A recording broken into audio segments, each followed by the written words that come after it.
প্রিয় শিক্ষার্থী, আশা করি তোমরা ভালো আছো, সুস্থ আছো, প্রত্যেকে যার যার ঘর অবস্থান করছো এবং স্বাস্থ্যবিধি মেনে চলছো। উচ্চ মাধ্যমিক পৌরনীতি ও সুশাসন দ্বিতীয় পত্রের অষ্টম অধ্যায়ে বাংলাদেশের নির্বাচন ব্যবস্থা এই ক্লাসে তোমাদের সকলকে স্বাগত জানাচ্ছি। আমরা আজকে এই ক্লাসে যে বিষয় শিখব সেই বিষয়গুলো একটু আমরা দেখে নেই। আমি সংক্ষেপে লিখেছি যদিও। আজকের ক্লাসে আমাদের পাঠসমূহ বাংলাদেশের চতুর্থ থেকে 11তম সংসদ নির্বাচনের ফলাফল ও বিভিন্ন তথ্যসমূহ আমি একসাথে লিখে দিয়েছি।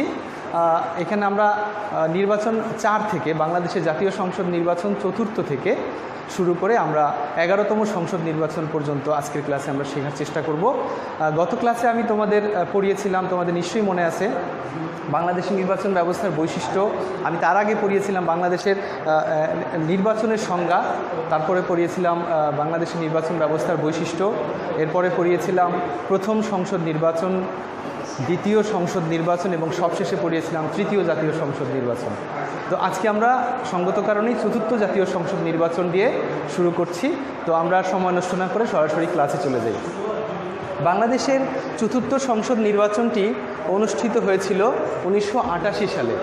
আমি তোমাদের গত ক্লাসে বলেছিলাম যে আমাদের এই অষ্টম অধ্যায়ের সৃজনশীল প্রশ্নের চাইতে আমাদের জ্ঞানমূলক, বহু নির্বাচনী এবং অনুধাবনমূলক প্রশ্নের জন্য এই অধ্যায়টি বেশি গুরুত্বপূর্ণ, কারণ এই অধ্যায়ে অনেক বেশি তথ্য নির্ভর একটি অধ্যায়, যে কারণে এখানে সৃজনশীল প্রশ্ন খুব একটা আসে না। আমরা সাধারণত জ্ঞানমূলক, বহু নির্বাচনমূলক প্রশ্ন এবং অনুধাবনের প্রশ্ন আমরা এখানে বেশি পেয়ে থাকবো। এই জন্য আমাদের প্রত্যেকের এই ক্লাসে যারা তোমরা অংশগ্রহণ করেছো প্রত্যেককে যার যার যে পাঠ্য বই সেটি বের করতে হবে এবং প্রত্যেকে খাতা কলম নিয়ে প্রস্তুত থাকো এবং আমার যে তথ্যগুলো আমি বোর্ডে লিখবো সেগুলো তোমরা অবশ্যই নোট করবে এবং যদি কোনো সমস্যা থাকে সেটি অবশ্যই কমেন্টসে তোমরা লিখে দিবে। তো আমরা প্রথম যে আলোচনা, অর্থাৎ চতুর্থ জাতীয় সংসদ নির্বাচন 1988, এটার সম্পর্কে আমরা যে সকল তথ্য জানবো আমি বোর্ডে তোমাদের সেগুলো লিখে দিচ্ছি। এটি আমরা প্রথমে দেখতে পাচ্ছি 1988 সালের 3 মার্চ এই নির্বাচনটি অনুষ্ঠিত হয়। 1988 সালের 3রা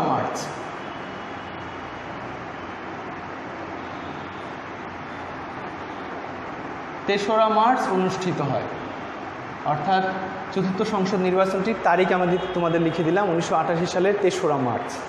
এবার আমরা 2 নম্বর যে তথ্যটি জানব, 8টি দল অংশগ্রহণ করে।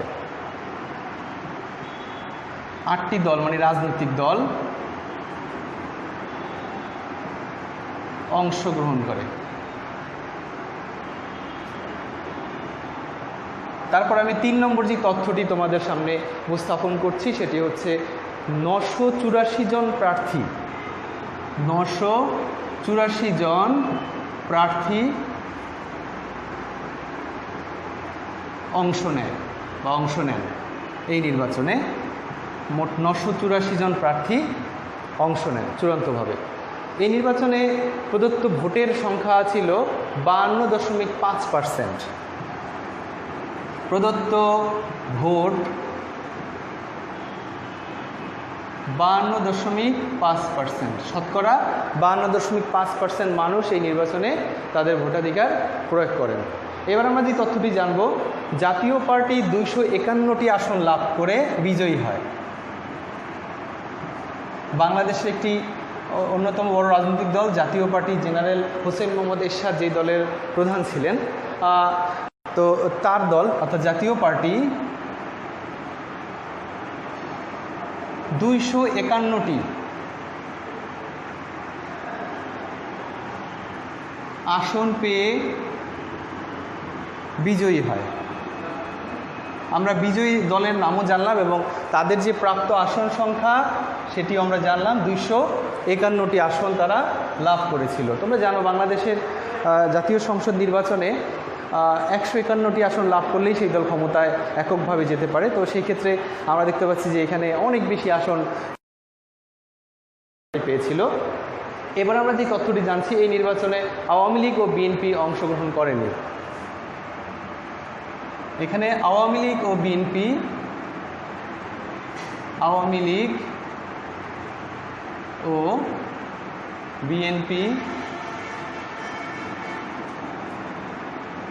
অংশ নেয়নি। অর্থাৎ এই বড় দুটি রাজনৈতিক দলের আপত্তির মুখেও এরশাদ এককভাবে এই নির্বাচনে অংশগ্রহণ করে নির্বাচনটি অনুষ্ঠিত করে। এই কারণে এই নির্বাচনে বাংলাদেশের বড় দুটি রাজনৈতিক দল আওয়ামী লীগ এবং বিএনপি তারা অংশগ্রহণই করেনি। সঙ্গত কারণেই তোমাদের মনে প্রশ্ন জাগতে পারে যে এই নির্বাচনটি কিন্তু সর্বমহলে গ্রহণযোগ্যতা পায়নি। তো প্রিয় শিক্ষার্থী, আমি মনে হয় তোমাদের বোঝাতে সক্ষম হয়েছি যে চতুর্থ সংসদ নির্বাচন আমরা কী কী তথ্য জানলাম। 1988 সালে 3রা মার্চ এটি অনুষ্ঠিত হয়। 8টি দল অংশগ্রহণ করে, 984 জন প্রার্থী অংশ নেয়, প্রদত্ত ভোট 52.5%। জাতীয় পার্টি 251টি আসন পেয়ে বিজয়ী হয়, আর আওয়ামী লীগ ও বিএনপি এখানে অংশ নেয়নি। এই হচ্ছে আমাদের চতুর্থ জাতীয় সংসদ নির্বাচনের বিভিন্ন তথ্যাবলী। এখন আমরা আমাদের পরের পাঠে যাব, যেখানে আমরা পঞ্চম জাতীয় সংসদ নির্বাচন নিয়ে আমরা বিভিন্ন তথ্য আলোচনা করব। আমি তোমাদের একটু আগেই বলেছি যে এই নির্বাচনটি সর্বমহলে গ্রহণযোগ্যতা পায়নি এ কারণেই যে এই নির্বাচনে কিন্তু আওয়ামী লীগ এবং বিএনপি অংশগ্রহণ করেনি, যে কারণে স্বৈরাচারী এরশাদ সরকার এককভাবেই এই নির্বাচনটি অনুষ্ঠিত করেছিল। তো আমরা পঞ্চম জাতীয় সংসদ নির্বাচন সম্পর্কে জানব, যেটি কিন্তু ঠিক তার 3 বছরের মাথায় অর্থাৎ 1991 সালে অনুষ্ঠিত হয়। এটি 1991 সালে অনুষ্ঠিত হয়। তো এই নির্বাচনটির আগেই কিন্তু জেনারেল এরশাদের পতন হয়েছে। বিশেষ করে বাংলাদেশের সেনা শাসনের যে অবসান, অর্থাৎ দীর্ঘ 15 বছর, যেটি 75 থেকে শুরু হয়েছিল, সেটি 1990 সালের 6 ডিসেম্বর এরশাদের পতনের মধ্য দিয়ে বাংলাদেশের সেনা শাসনের অবসান হয়। তো সেই রাজনৈতিক একটি ক্ষমতার একটি সংকট দেখা দেয় যে এই পর্যায়ের রাষ্ট্রের ক্ষমতা কার হাতে ন্যস্ত থাকবে। তখন বাংলাদেশের সুপ্রিম কোর্টের যে প্রধান বিচারপতি তৎকালীন সময়ে, তার হাতে কিন্তু এই ক্ষমতাটি অর্পিত হয় এবং তার প্রতি আমরা সবাই আস্থা রাখি। তো সেই সুপ্রিম কোর্টের প্রধান বিচারপতি শাহাবুদ্দিন আহমেদ, তার নেতৃত্বে এবং তিনি যে নির্বাচনটি অনুষ্ঠান করেছিলেন সেটি সর্বমহলে গ্রহণযোগ্যতা পেয়েছিল। আমরা সেই শাহাবুদ্দিনের সময়ের 1991 সালের পঞ্চম সংসদ নির্বাচনের যে তথ্যগুলো জানবো, আমি একে একে তোমাদের লিখে দিচ্ছি। এটি 1991 সালে 27 ফেব্রুয়ারি অনুষ্ঠিত হয়। 1991 সালের 27 ফেব্রুয়ারি অনুষ্ঠিত হয়।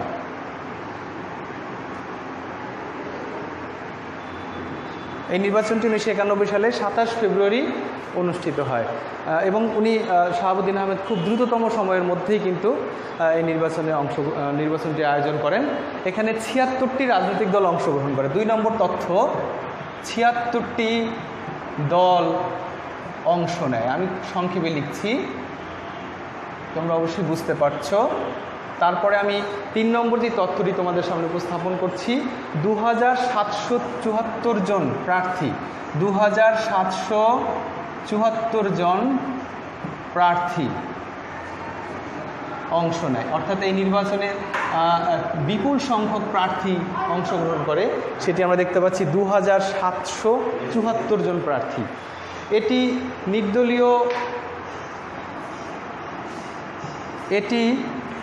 নির্দলীয়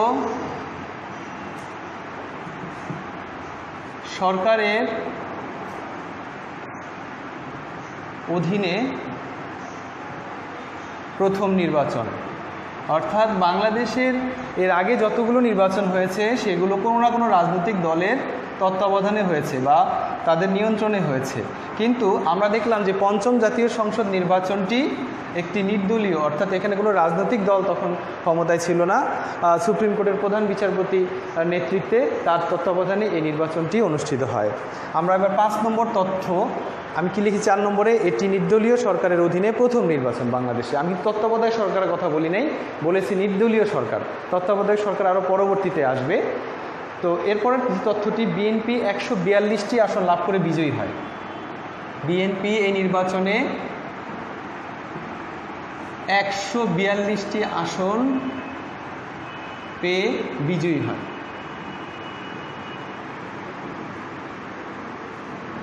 আচ্ছা, এবার আমরা যে 6 নম্বর তথ্যটি জানবো এই নির্বাচন সম্পর্কে, সেটি হচ্ছে যে আওয়ামী লীগ 88 আসন পেয়ে, আওয়ামী লীগ কতটি আসন পেল? আওয়ামী লীগ 88টি আসন পেল।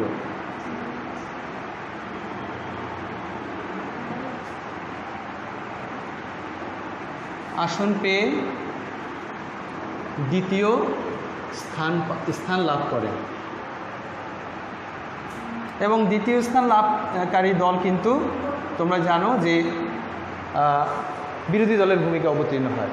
তো আমরা মোটামুটি এই তথ্যগুলোই পঞ্চম সংসদ নির্বাচন সম্পর্কে জানলাম যে 1991 সালের 27 ফেব্রুয়ারি এটি অনুষ্ঠিত হয়। 76টি দল এখানে অংশ নেয়, 2774 জন প্রার্থী অংশ নেয়। এটি নির্দলীয় সরকারের অধীনে প্রথম নির্বাচন। বিএনপি 142টি আসন পেয়ে বিজয়ী হয়, আওয়ামী লীগ 88টি আসন পেয়ে দ্বিতীয় স্থান লাভ করে। এবং এখানে তোমাদের বলে রাখি যে বিএনপি 142টি আসন লাভ করে বিজয়ী হয় এবং বেগম খালেদা জিয়া প্রথমবারের মতো বাংলাদেশের নারী প্রধানমন্ত্রী হিসেবে তিনি শপথ নেন। এটিও কিন্তু একটি তোমাদের জানার তথ্য, তোমরা অবশ্যই এগুলো নোট করবে। এবার আমরা ষষ্ঠ জাতীয় সংসদ নির্বাচন নিয়ে আলোচনায় যাব। ষষ্ঠ জাতীয় সংসদ নির্বাচনটিও কিন্তু বাংলাদেশের নির্বাচনের ইতিহাসে একটি বিতর্কিত নির্বাচন। কেননা এই নির্বাচনটিও কিন্তু খুব বেশি দিন দীর্ঘদিন বা দীর্ঘস্থায়ী হয়নি। এই নির্বাচনটি একটি বিতর্কিত নির্বাচন আমি এই কারণেই বলছি যে চতুর্থ নির্বাচনের মতো ষষ্ঠ নির্বাচনেও কিন্তু বাংলাদেশের তেমন কোনো রাজনৈতিক দল অংশগ্রহণ করেনি। সেখানে বিএনপি এককভাবে নির্বাচনের আয়োজন করে, যে কারণে এই নির্বাচনও কিন্তু দেশে এবং দেশের বাইরে কোথাও তেমন গ্রহণযোগ্যতা পায়নি। এই নির্বাচনটি অনুষ্ঠিত হয়েছিল 1996 সালে। তবে তোমাদের বই এই নির্বাচন সংক্রান্ত খুব একটা আলোচনা নেই, এ কারণে আমি অত্যন্ত গুরুত্বপূর্ণ বা যতটুকু না জানলেই নয় আমি সেই তথ্যগুলো তোমাদের সামনে উপস্থাপন করছি। এই ষষ্ঠ নির্বাচনটি হয়েছিল যে তারিখে, সেটি হচ্ছে 1996 সালের 15ই ফেব্রুয়ারি। 1996 সালের 15 ফেব্রুয়ারি অনুষ্ঠিত হয় অর্থাৎ এই নির্বাচনটি 1996 সালের 15 ফেব্রুয়ারি অনুষ্ঠিত হয়। এখন তোমাদের মনে প্রশ্ন জাগতে পারে যে এই নির্বাচনে কেন অন্য দল অংশগ্রহণ করেনি।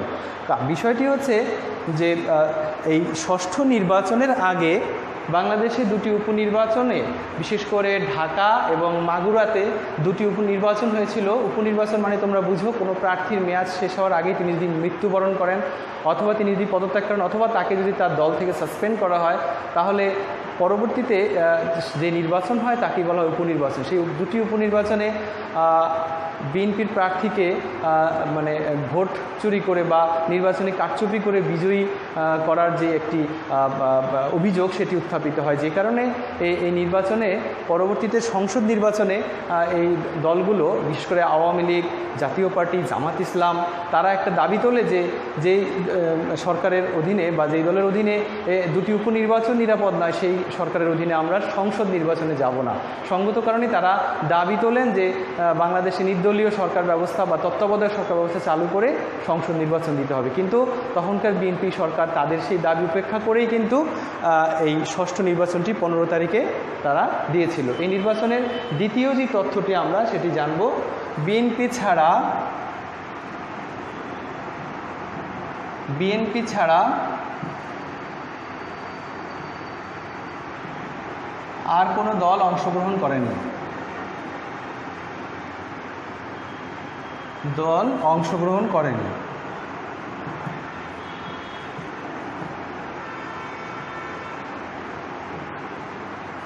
আর তোমরা বুঝতেই পারছো যে বিএনপি ব্যতীত যেহেতু অন্য কোনো দল এখানে অংশগ্রহণই করে নাই, তাহলে বিজয়ী কারা হবে? হ্যাঁ, এই নির্বাচনে অবশ্যই বিএনপি বিজয়ী হয়। এই নির্বাচন কোনো গ্রহণযোগ্যতাও পায়নি। 3 নম্বর আমরা লিখব যে বিএনপি বিপুল বিজয় লাভ করে। এই নির্বাচনে বিএনপি বিপুল বিজয় লাভ করে। তোমরা বুঝতেই পেরেছো যেহেতু অন্য কোনো দল এখানে অংশগ্রহণ করেনি, এককভাবে বিএনপি বহু সংখ্যক আসন সংখ্যাটি কিন্তু এখানে স্পষ্ট করে আমাদের বইয়ে উল্লেখ নেই এবং মোটামুটি আমি অন্যগুলো বই দেখেছি সেখানে উল্লেখ করা নাই তেমন। তো আমরা দেখতে পেলাম যে বিএনপি এই নির্বাচনে বিজয় লাভ করে। আরেকটা তথ্য হচ্ছে যে এই নির্বাচন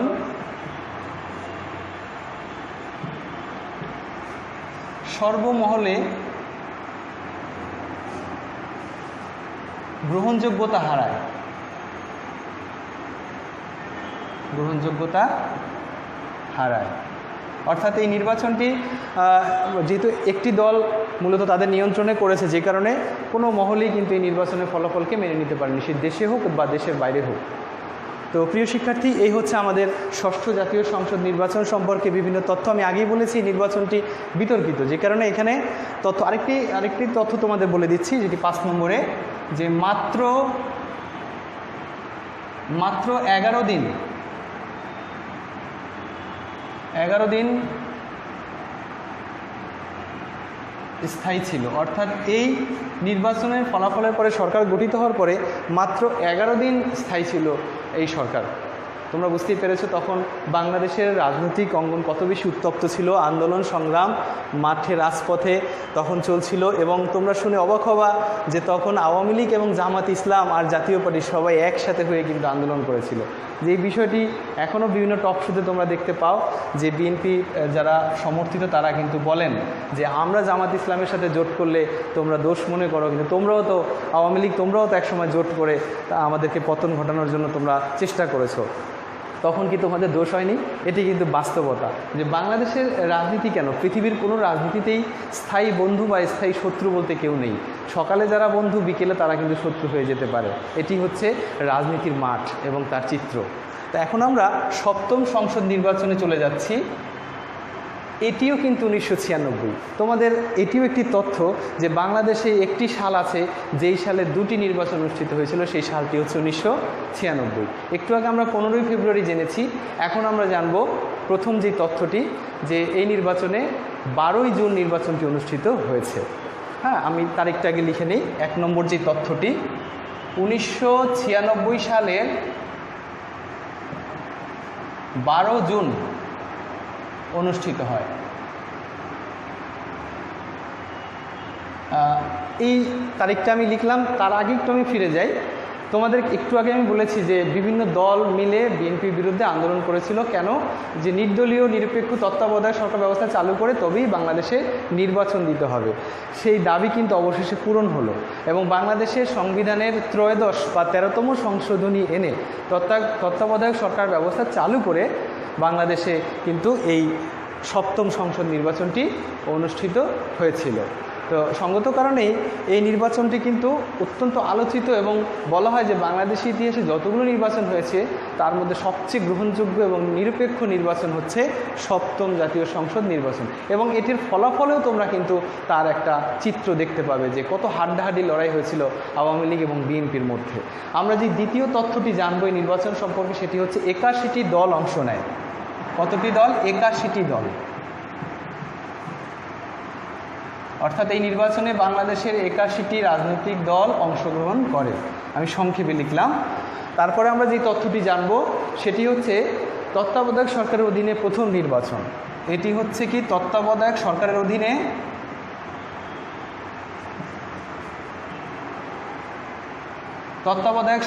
অধীনে প্রথম নির্বাচন। অর্থাৎ বাংলাদেশের সংবিধানের যেই 13তম সংশোধনী আনা হলো, হ্যাঁ, সেই সংশোধনী এনে বাংলাদেশে যে প্রথম নির্বাচনটি অনুষ্ঠিত হলো সংশোধনীর আলোকে, অর্থাৎ তত্ত্বাবধায়ক সরকারের আলোকে, সেই নির্বাচনটি কিন্তু প্রথম বাংলাদেশে তত্ত্বাবধায়ক সরকারের অধীনে নির্বাচন। এই পর্যায়ে আমরা জানছি যে এই নির্বাচনে তোমার মোট প্রার্থী ছিলেন 2574 জন। 2574 জন প্রার্থী অংশ নেন। এবার আমরা 5 নম্বর যে তথ্যটি সেটি জানছি, যে এই নির্বাচনের আরও একটি গুরুত্বপূর্ণ তথ্য হলো যে আওয়ামী লীগ 146টি আসন পেয়ে বিজয়ী হয়। আওয়ামী লীগ 146টি আসন পেয়ে বিজয়ী হয়।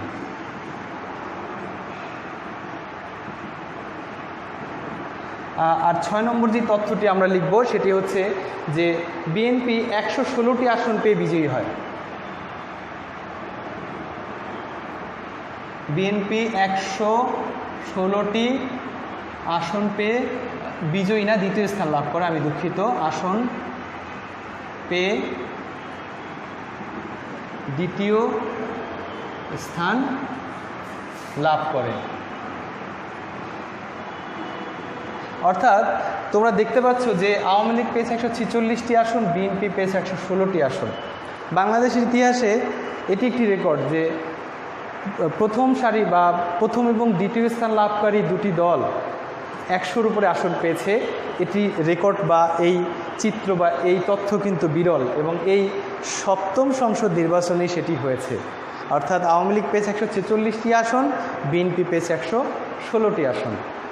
এবং তখন আওয়ামী লীগ যেহেতু 151টি আসন দরকার, তখন আওয়ামী লীগ জাতীয় পার্টির সাথে একটি কোয়ালিশন সরকার তারা গঠন করে এবং আওয়ামী লীগ রাষ্ট্র ক্ষমতায় আসে এবং শেখ হাসিনা প্রথমবারের মতো বাংলাদেশের প্রধানমন্ত্রী নির্বাচিত। আমরা এ পর্যায়ে আমাদের পরবর্তী যেই নির্বাচন সেটি নিয়ে আমরা আলোচনায় যাব। তোমরা তথ্যগুলো আমি আরেকবার বলছি, খেয়াল করো। সপ্তম জাতীয় সংসদ নির্বাচন 1996 সালে 12 জুন অনুষ্ঠিত হয়। 81টি রাজনৈতিক দল এখানে অংশ নেয়। এটি তত্ত্বাবধায়ক সরকারের অধীনে প্রথম নির্বাচন, এবং যেটি 13তম সংবিধানের 13তম সংশোধনী দ্বারা যে সরকার ব্যবস্থা চালু করা হয়েছিল, সেই সরকারের অধীনে এটি প্রথম নির্বাচন। 4 নম্বর তথ্য, 2574 জন প্রার্থী এখানে অংশ নেন। এবং 5 নম্বর তথ্য আমি বলেছি, আওয়ামী লীগ 146টি আসন পেয়ে বিজয়ী হয়। সবশেষ তথ্য দিয়েছিলাম, বিএনপি 116টি আসন পেয়ে দ্বিতীয় স্থান লাভ করে বা বিরোধী দলের ভূমিকায় অবতীর্ণ হয়। এই হচ্ছে আমাদের সপ্তম সংসদ নির্বাচন 1996। প্রিয় শিক্ষার্থী, আশা করি তোমরা প্রত্যেকে তোমাদের খাতায় নোট করছো এবং এই তথ্যগুলো তোমাদের বহু নির্বাচনী, জ্ঞানমূলক এবং অনুধাবনমূলক প্রশ্নের জন্য খুবই গুরুত্বপূর্ণ। এবারে আমরা আমাদের পরবর্তী নির্বাচনে চলে যাচ্ছি, সেটি হচ্ছে অষ্টম সংসদ নির্বাচন। অষ্টম সংসদ নির্বাচন যেটি 2001 সালে অনুষ্ঠিত হয়েছে। অষ্টম সংসদ নির্বাচন 2001। আমরা কিন্তু এ পর্যায়ে আবার ক্ষমতার পালাবদল দেখতে পাবো, অর্থাৎ বিএনপি রাষ্ট্র ক্ষমতায় অধিষ্ঠিত হবে। আমি এটা তোমাদের আগেই বলে দিলাম। এবার আমি তথ্যে যাই।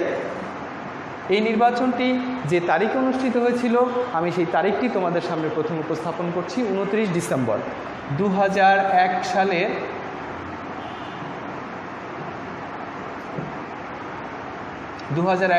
29 ডিসেম্বর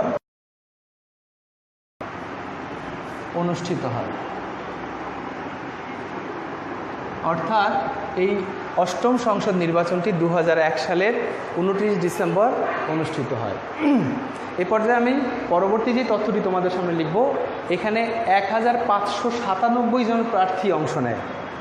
2 নম্বর যে তথ্যটি, 1097 জন প্রার্থী অংশ নেয় বা অংশ নেন। এই নির্বাচনটিও কিন্তু তত্ত্বাবধায়ক সরকারের অধীনেই হয়েছে। তোমাদের যথার্থে আবারও বলছি, এটি তত্ত্বাবধায়ক সরকারের অধীনে দ্বিতীয় সংসদ নির্বাচন। প্রদত্ত ভোট শতকরা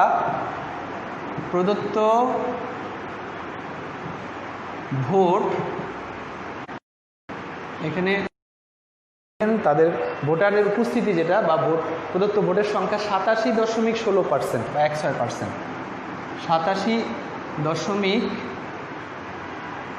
87.16%, শতকরা 87.16% মানুষ ভোট দিয়েছে। এটিও কিন্তু একটি রেকর্ড। বাংলাদেশে এত সংখ্যক ভোট অন্য কোনো নির্বাচনে কিন্তু আর পড়েনি। এবার আমরা জানছি পরের তথ্যটি। এখানে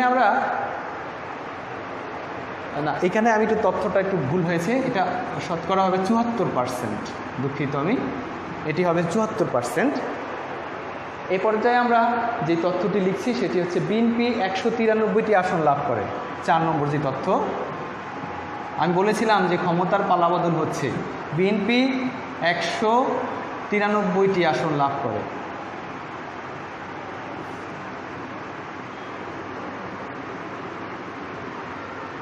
বিএনপি এখানে এই নির্বাচনে 193টি আসন লাভ করে বিজয়ী হয়। আর এখানে আমরা দেখতে পাচ্ছি আওয়ামী লীগ 62টি আসন লাভ করে। আওয়ামী লীগ 62টি আসন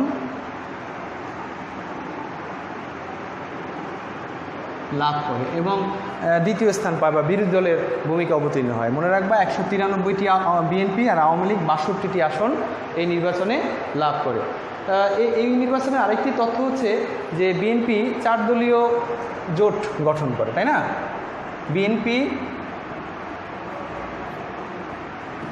4 দলীয়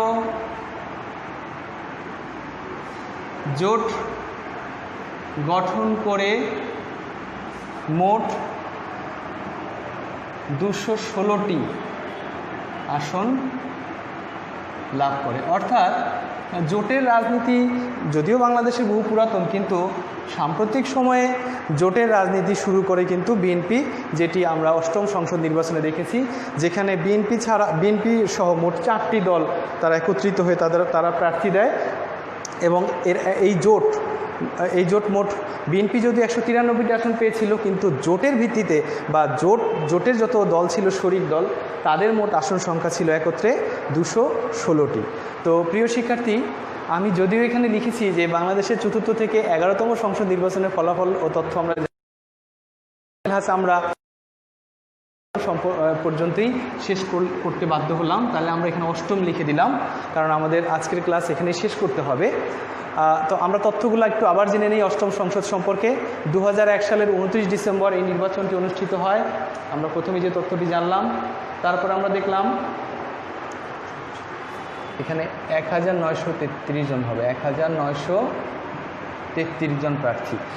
2001 সালে 29 ডিসেম্বর অনুষ্ঠিত হয়।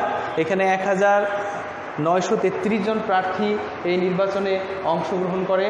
তারপর আমরা দেখতে পেলাম প্রদত্ত ভোট হচ্ছে 74%। আর তারপর দেখতে পেলাম বিএনপি 193টি আসন লাভ করে, তারপরে আওয়ামী লীগ 62টি আসন লাভ করে। বিএনপি 4 দলীয় জোট, বিএনপি নেতৃত্বে যে 4 দলীয় জোট, সেই 4 দলীয় জোট গঠন করে তারা মোট 216টি আসন পেয়ে তারা বিজয়ী হয়ে সরকার গঠন করে। তো সুপ্রিয় শিক্ষার্থী, আজকের ক্লাস আমরা এখানেই শেষ করছি। আশা করি তোমরা সবাই বুঝতে পেরেছো। যদি না বুঝতে পারো সবাই কমেন্ট বক্সে লিখবে কী সমস্যা, আর সবাই পড়াশোনার মধ্যে থাকবে। তোমরা সবাই এই তথ্যগুলো নোট করবে খাতায়, আর তোমাদের এই সুস্বাস্থ্যতা কামনা করে আজকের ক্লাস এখানেই শেষ করছি। সবাইকে অসংখ্য ধন্যবাদ।